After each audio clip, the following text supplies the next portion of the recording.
Oban, we take the 7:30 ferry to the Isle of Mull. We are booked on a 12-hour wildlife tour. From Craignure, a bus takes us to the pretty little fishing village of Tobermory, with its colourful buildings along the harbour front. Here, we board a small catamaran and set off around 10 a.m. Our first stop is the Isle of Staffa, to see the famous Fingal's cave, which was caused by a volcanic eruption 60 million years ago. After another 20-minute boat ride, we get to Lunga Island, where we have 2 full hours to see the puffins and other birds. On the way back to Tobermory, we're told that our last stop of the day, Iona Island, is cancelled. After some discussions, we're offered a free trip to this destination the next day. Great! It's just after 6:30 in the morning, way too early for us. But we're going on a wildlife tour today out to the islands. Very calm this morning. And it's supposed to be sunny later on and calm seas. That sounds very good. And we're going to use this ferry to get across to Mull Island. Helen's checking everything out. What's the schedule for today? 12 hours. 12 hours in total. This is us. It's a long day, but the puffins should be within the distance of me and Helen. You Foto, me Puffin. Mach mal Puffin-Gesicht.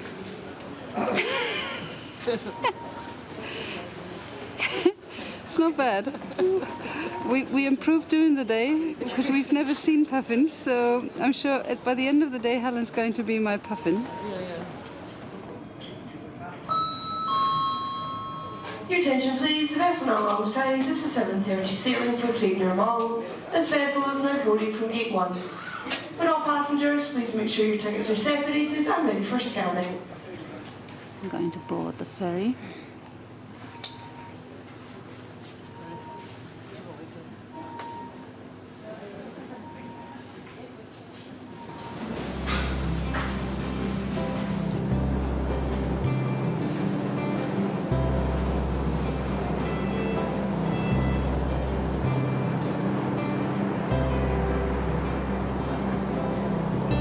Somehow, we managed to get up at 5:40 this morning and got down to the tour office by 6:30, in time to book today's wildlife tour. We've always wanted to see the cute puffins, and Scotland is a fabulous place to do so. The tour office promised that we will see lots of puffins within just a metre of us. The tour costs £73 per person and includes all transportation.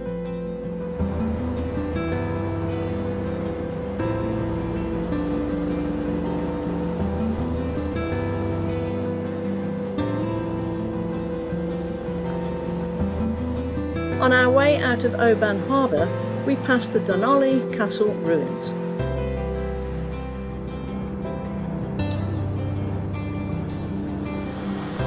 It's getting a little colder.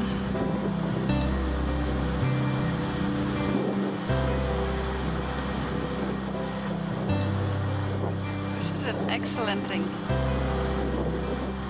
Nice and warm.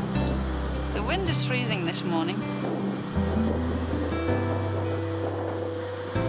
50 minutes later, we arrive in Craignure on the Isle of Mull. We're supposed to get on a West Coast Tours bus to Fionport, but end up being totally confused. The first bus drivers say we have to wait for another one that will be coming shortly. The second bus driver tells us to get back onto the first one, and after finally contacting the main tour office, there is a change of plans for the 15 people who booked our wildlife tour. Instead of going to Fionport, the second bus will now take us to Tobermory, where we'll get onto a boat for our trip. We actually wanted to go to Tobermory anyway, so this will save us an extra trip. Great. This is Tobermory. We actually got a different bus route this morning and it brought us right to where we wanted to go anyway.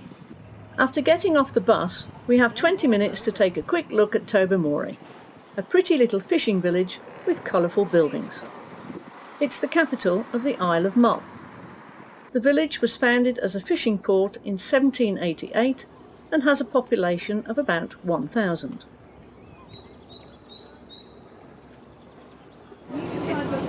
leaving Tobermory on the Stuffa boat. We got a completely different tour, but it's great because we get to see everything of Mull. And AJ as well. Now our job is to hopefully make the trip as safe, comfortable and as enjoyable as we can. And also if you've got any questions at all about the surrounding area or any of the part of the trip. Now the sun is coming out. The boat ride to our first destination takes 1.5 hours, and we really enjoy the smooth ride. We even get to see Ardner Merchant Point, which is the most westerly point of the British mainland. Something else I always wanted to see. When we get to the Isle of Staffa, we see our first puffins in the water. What is recommended is taking in the views above Fingal's Cave. The uninhabited Isle of Staffa is a volcanic island that was created by a volcanic eruption 60 million years ago. The magma kept flowing over hundreds of thousands of years and created a 1.3 mile thick layer. Now if you look to your right folks, you'll see the concrete pier, you go up the steps and at the round light belt you can walk along to Fingal's Cave. You can actually see someone above the cave at the moment too in a nice blue jacket. The 1200 degrees Celsius liquid rock cooled, hardened, shrank and fractured into the regular basalt shapes we see on this island today. Fingal's Cave is the main attraction here. There is a similar formation on the northern tip of Ireland called the Giant's Causeway, which I visited almost 40 years ago. Both were probably joined millions of years ago. Fingal's Cave was made famous by a botanist called Joseph Banks in 1772, and by Felix Mendelssohn, who visited in 1829 and wrote his famous Hebrides overture, Fingal's Cave. We're going right into the cave. We just got off. We have an hour here to explore the island. Unfortunately, the walkway into the cave was destroyed during the last big winter storm, so we can only take shots from outside. This is Fingal's Cave. Can't really see, it's a bit dark inside. And this is the famous cave. See all the basalt rocks. It's the other end of the Giant's Causeway from the tip of Ireland. This is Kirsten filming at Fingal's Cave. You see all the swell here. There's the end of the causeway down there. There comes our boat. I'm getting picked up in a minute. After the cave, we explored a little more of the island to find some puffins, but they're all out at sea today. But the captain already told us not to bother here, as we will see the puffins much better on our next stop. These lava columns were formed 60 million years ago. It's quite steep here.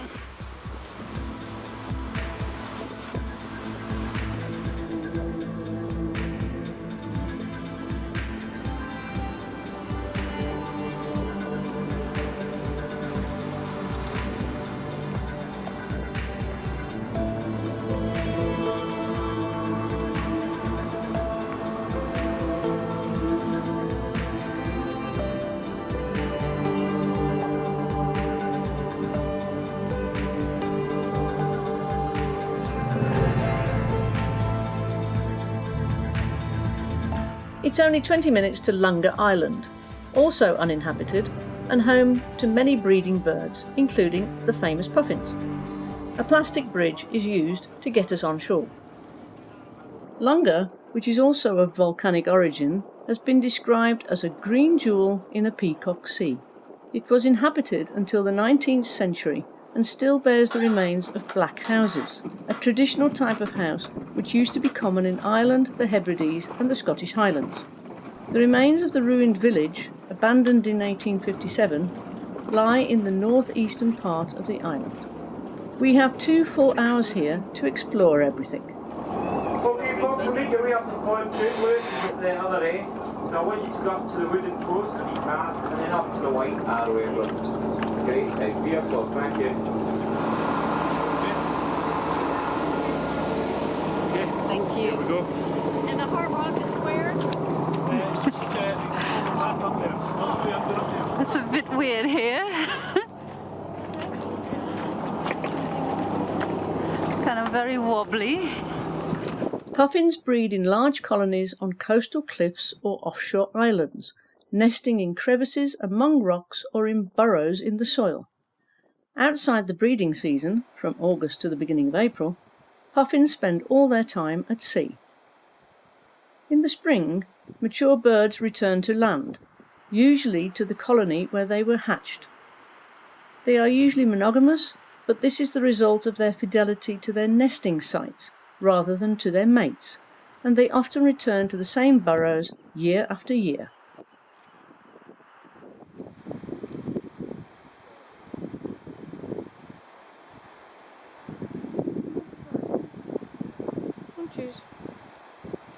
The Atlantic puffin is sturdily built with a thick-set neck and short wings and tail. It is 28 to 30 centimetres or 11 to 12 inches in length from the tip of its stout bill to its blunt-ended tail. Its wingspan is 47 to 63 centimetres or 19 to 25 inches. The male is generally slightly larger and heavier than the female, but they have similar colouring.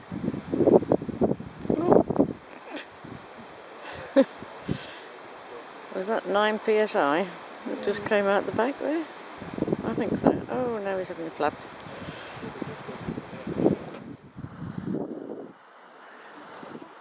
We're surprised that they are not shy and almost seem to pose for us. Mating season is in full swing. A lot of kissing is going on, and they are very gentle to their partners. Really cute to watch. Due to the harsh winter, the breeding season is late this year. They are still building their nests.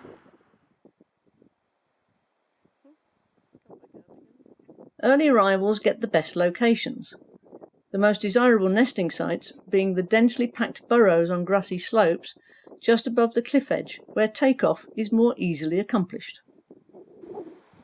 Egg laying starts normally in the middle of April on the west coast of Scotland. The female lays a single white egg each year. The total incubation time is around 35 to 38 days. Their diet consists almost entirely of fish, about 80 to 100 grams per day. When fishing, they swim underwater using their semi-extended wings as paddles to fly through the water and their feet as a rudder. They swim fast and can reach considerable depths, up to 70 metres, and stay submerged for up to a minute.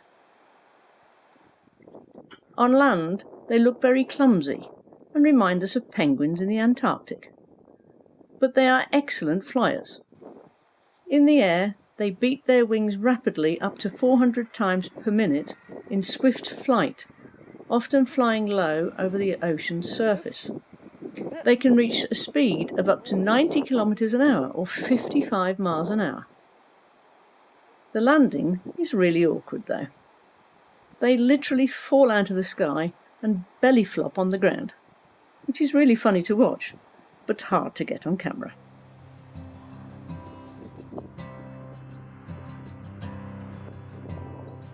After getting back to land, they have to clean their feathers.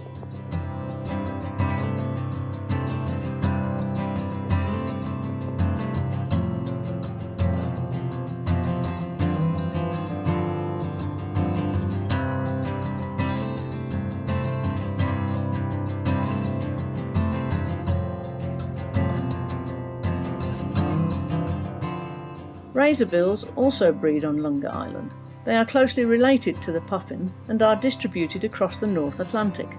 The world population of razorbills is estimated to be at less than 1 million breeding pairs, making them among the rarest auks in the world. Approximately 60 to 70% of the entire razorbill population breeds in Iceland. Razorbills dive deep into the sea, up to 120 metres, using their wings and their streamlined bodies to propel themselves toward their prey, which is mostly fish. Oh, that's good. No, I think it is.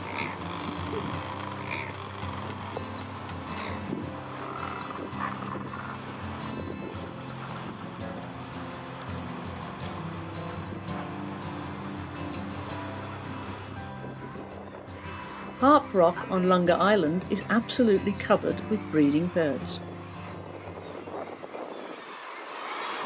Rosie, like you are. Amongst them is also the European shag. They can be distinguished from the great cormorant by their smaller size, lighter build, thinner bill, and, in breeding adults, by the crest and metallic green tinged sheen on their feathers. They breed around the rocky coasts of Western and Southern Europe, Southwest Asia, and North Africa. The nests are untidy heaps of rotting seaweed or twigs, cemented together by the bird's own guano. The nesting season is long, beginning in late February, but some nests are not started until May or even later.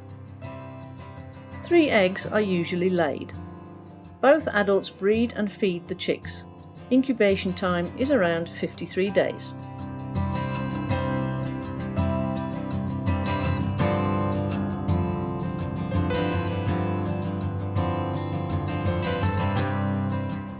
You would not believe this in Scotland. Shimmering sun in the sea, superb weather.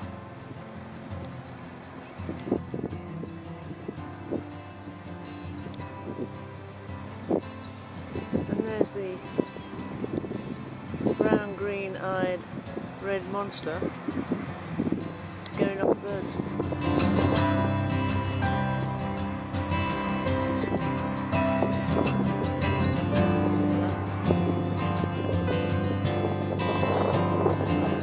After leaving Lunga, we encounter a few sea lions. Tour's over. Following our trip to the island, we were supposed to go to Iona, but it was cancelled because they had a problem with one of their boats, so all the wildlife tour people were returned to Tobermory. The trip is really expensive, and we certainly didn't want to miss one of the highlights. So Ulrika from Germany and her husband John from England, who also wanted to go to Iona, phoned up the tour office to get complimentary tickets for tomorrow morning. Lovely, that's great. Okay, well, we'll see you tomorrow morning. What time? What time? Yeah, okay. Thank you, bye-bye. We're there by 9:15. Then we'll get you into the ferry. So if they come into the office 10 to 9 into the office, and they will sort us out. Okay. Yeah. Perfect. Right. Now we have 1.5 hours to actually look at Tobermory. It's been a really long day, which we thoroughly enjoyed, especially the Puffins, and we didn't mind the extra free trip for tomorrow. We are ahead of our tour plan and have the time for an extra day in this area. You can actually take a motorhome to the Isle of Mull, but the really narrow streets here are not really appealing to us. Interesting here.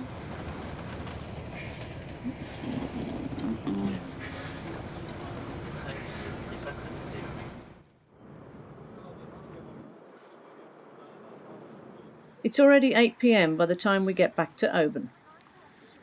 This morning we dragged ourselves out of bed again so that we could get down to the West Coast Tours office by 8:50 a.m. The lady in the office was certainly not happy about giving us free tickets to Iona. The day trip normally costs £39 per person. On the 1 hour 20-minute bus journey to Fingal, we get an interesting commentary from the driver. He was born on the Isle of Mull and has lots of interesting stories to tell about the life here on this island. Our ferry to Iona. The wind is freezing. Once in Fingal, we get straight onto the short 10-minute ferry over to Iona. It's sunny again today, but the wind is fierce and the water a little choppy. Good job we went to see the Puffins yesterday. Iona. There is the Stuffa boat coming. We've been on a similar boat yesterday. Iona is mainly known for Iona Abbey, which is a highly important monastery from the early Middle Ages. Today's church building dates back to the year 1204 AD, and it is one of the oldest Christian religious centres in Western Europe. The Abbey was a focal point for the spread of Christianity throughout Scotland.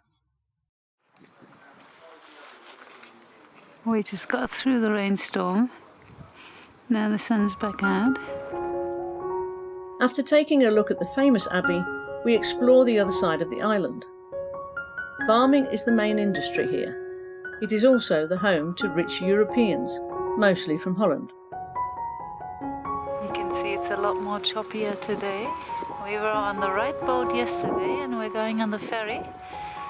It's coming across there in a few minutes to get back to Mull.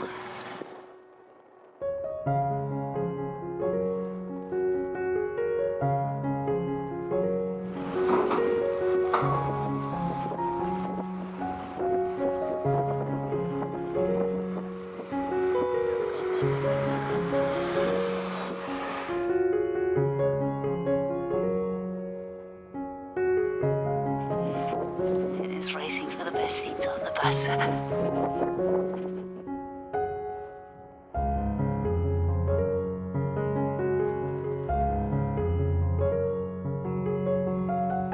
Here she is.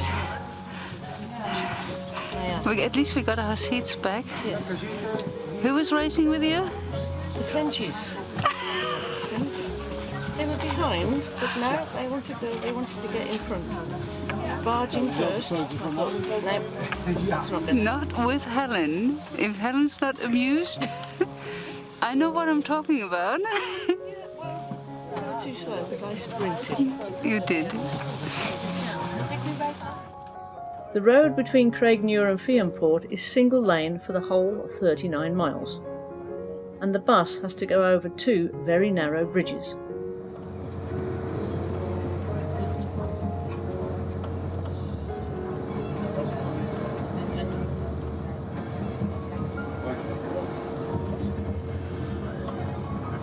Not so bad going this way. I thought after the heavy lunch you had in Iona it'd be worse, but there we go. It's actually worse going the other way. After 2 long days of sightseeing, we're really tired.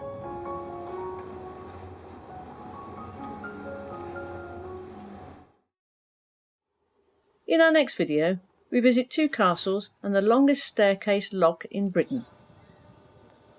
We go hiking in the Scottish Highlands and listen to the whistle of the Jacobite steam train going over the famous Glenfinnan Viaduct, which appeared in 4 of the Harry Potter films.